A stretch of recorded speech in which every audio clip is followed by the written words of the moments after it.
moi c'est Laura, lycéenne de 15 ans, et je suis passionnée de judo.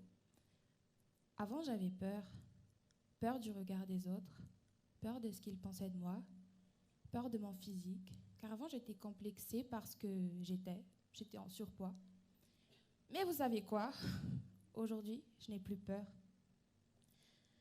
À chaque fois que j'entrais en classe ou pendant les cours de récréation, on rigolait de moi, on se moquait de moi, de ma petite frange et de mes gros bras comparés à ma taille et mon âge. Il y en avait eu des histoires en primaire. Mais celle qui m'a toujours beaucoup marquée, c'est le fait qu'on m'appelait Bolo. Bolo, je ne comprenais pas. Enfin, lui, c'est ce qu'il pensait quand il disait Bolo. C'est un acteur hongkongais et pratiquant d'arts martiaux. Et moi, gourmande comme j'étais, je pensais à ce Bolo-là. Ce fameux biscuit malgache. J'en mangeais tout le temps, pendant les cours, pendant les pauses. Mais bref, derrière toute cette histoire rigolo, derrière toute cette rigolade, se cachait en moi une tristesse et j'étais fatiguée d'aller à l'école parce que je subissais du harcèlement, des moqueries. Et les gens, ils ne comprenaient pas que ça faisait mal, que ça remuait le couteau dans la plaie. J'avais environ 7-8 ans et dû au fait que je voulais perdre du poids et que j'étais curieuse, je me suis inscrite au judo club Saint-Michel. En fait, le judo, c'est un art martial japonais pratiqué dans un dojo sur un tatami. Et le but, c'est de faire tomber la personne sur le dos. Ça s'appelle un ippon. Ou aussi, on peut gagner par des immobilisations ou des étranglements ou des luxations. Bref, les gens ils me demandent « Laura, t'as pas mal quand tu tombes sur le dos et tu recommences et tu le fais la même chose ?» Et je leur dis « Non, au début, ça fait mal, t'as des courbatures, tu rentres en ambulance. » Bref, j'exagère trop. Les années passaient, j'enchaînais mes compétitions nationales, internationales. J'ai fait mes premiers Jeux des îles, où j'ai terminé première place.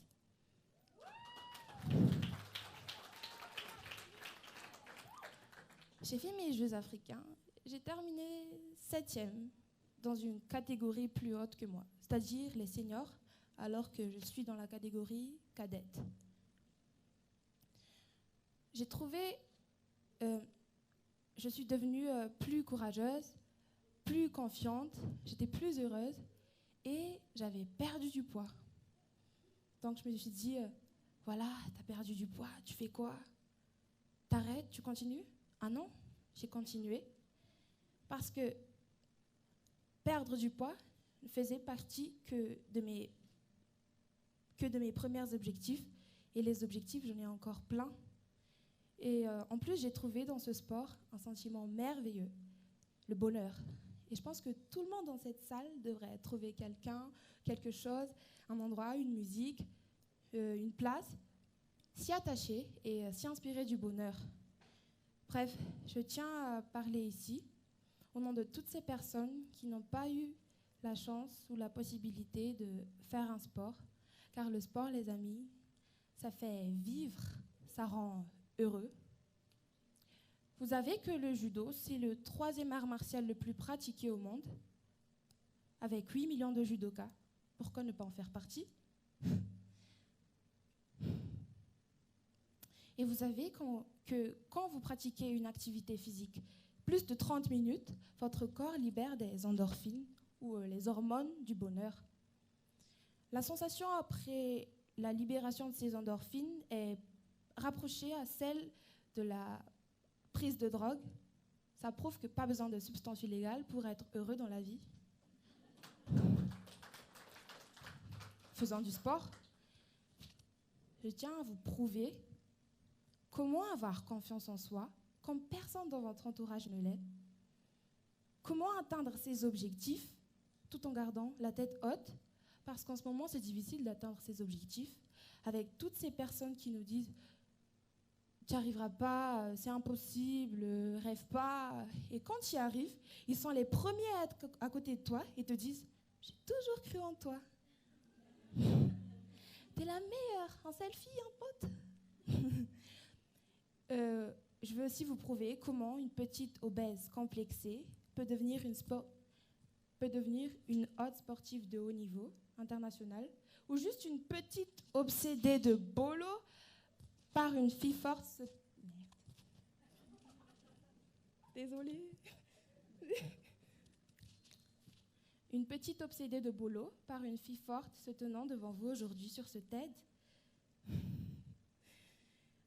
Et comment un sport de curiosité d'un jour peut devenir un sport dont on ne peut plus s'en passer aujourd'hui. Bref, mes week-ends disparaissaient, mes vacances n'existaient plus.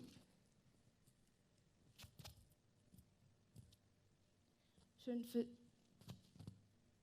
Pardon.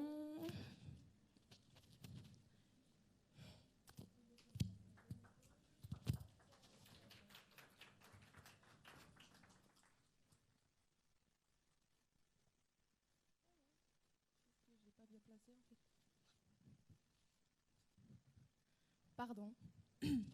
Bref, mes week-ends disparaissaient, mes vacances n'existaient plus, je faisais que m'entraîner et m'entraîner.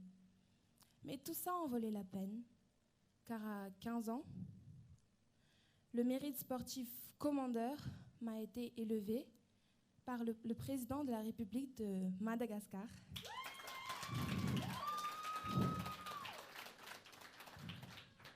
Et tout ça, c'est grâce à ma famille qui m'ont toujours soutenue. D'ailleurs, ils sont aussi, eux aussi judokas.